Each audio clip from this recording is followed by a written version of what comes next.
Can pigeons help us in the battle against air pollution? Brilliant, so I think this is going to work really well today.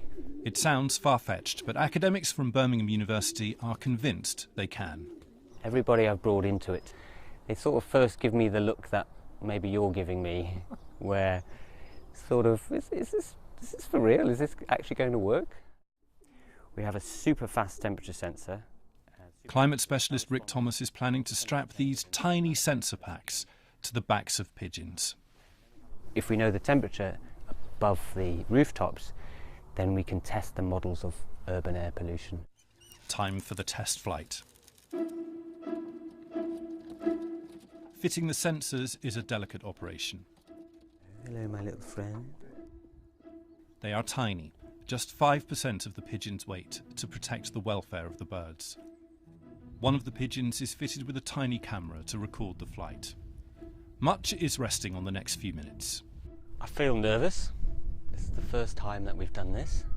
It's the culmination of many months of work to get to this stage, and I think they're going to just take off and find their way home. I'm going to cross my fingers for that. It is the moment of truth.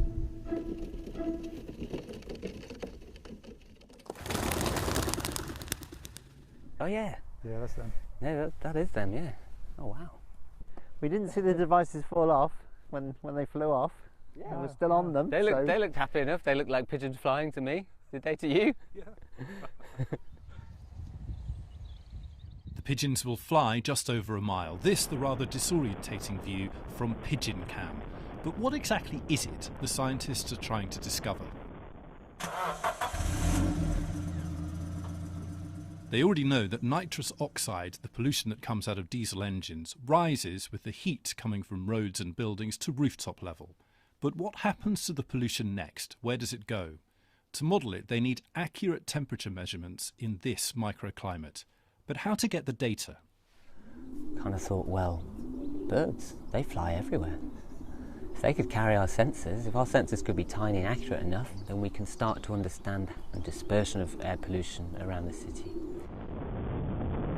Just 6 minutes after taking off, the pigeons are back. Oh, brilliant. There is an anxious wait as the sensor is retrieved. The light's still flashing, so that's a good sign.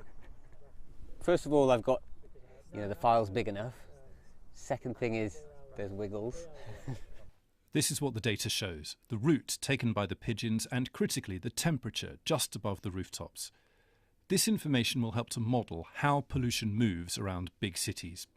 Rick and his team say it'll be used by planners, for example, to help decide where to build hospitals or schools. It could give us much more accurate, street-by-street air pollution forecasts. What's this pigeon called? I haven't got a name for him. I call him number 80. It's not a particularly heroic name, but pigeon number 80, we salute you and your contribution to the fight against air pollution. Graham Satchell, BBC News.